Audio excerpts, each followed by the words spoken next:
ఉన్నాడని అనుకుంటున్నాం. ఎందుకని సార్? అంటే జగన్ చూసినాం కదా, జగన్ అంత ఏమనిపించలేదు. సో ఈసారి చంద్రబాబు నాయుడు అని అనుకుంటున్నాం.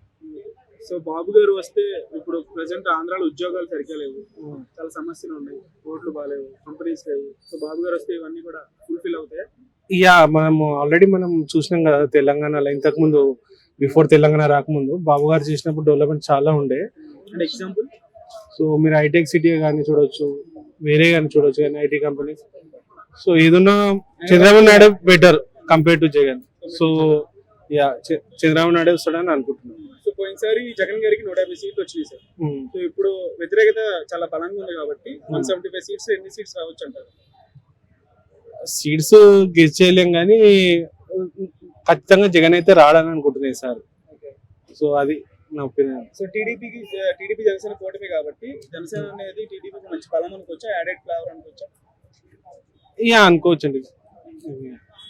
ఏ రకంగా పవన్ కళ్యాణ్ గారి క్రేజ్ కానీ ఇవన్నీ పొలిటికల్ స్ట్రాటజీ ఉపయోగపడుతున్నారు అనుకుంటారు టీడీపీ?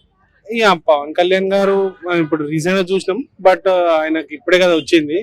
సో ఆయన కొద్దిగా టైం పడుతుండొచ్చు. అదే ఇప్పుడు ప్రభుత్వంలోకి టీడీపీ పార్టీలో ఆ కూటమి పార్టీ వస్తే 2.5 సంవత్సరాలు బాబు గారు సీఎం చేస్తే బాగుంటుంది, 2.5 సంవత్సరాలు పవన్ కళ్యాణ్ సీఎం చేస్తే బాగుంటుంది అని ఇరువురు పార్టీ యొక్క అభిమానులు, కార్యకర్తలు కోరుకుంటున్నారు. అలా జరిగితే బాగుంటుంది అనుకుంటున్నారు. ఒక హ్యాండ్ మీద ఉంటేనే బాగుంటది.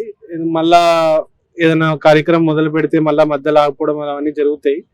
సో ఒక మంచి పొలిటీషియన్ ఉంటే బెటర్ ఉంటది. సో మల్టిపుల్ సీఎంస్ ఉంటే ఎవరి చేతిలో ఏం పని కాదు, ఆడికే స్టక్ అయిపోతుంది ఎవ్రీథింగ్. సో చంద్రబాబు నాయుడు గారు సీఎం ఉంటే బెటర్ అంటారు. ఎగ్జాక్ట్లీ. సో ఫైనల్ గా నెక్స్ట్ ఎలక్షన్స్ లో ఏ పార్టీ అంటే ఎంత పర్సెంటేజ్ ఏ పార్టీకి వస్తుంది అనుకుంటారు? గెస్ట్ చేయండి. అంటే 100% లో 60, 40, 70 30 అట్లా. అరౌండ్ 75 దాకా చంద్రబాబు నాయుడు అనుకుంటున్నా. రిమైనింగ్ 25% వేరే వాళ్ళకు, జగన్ గానీ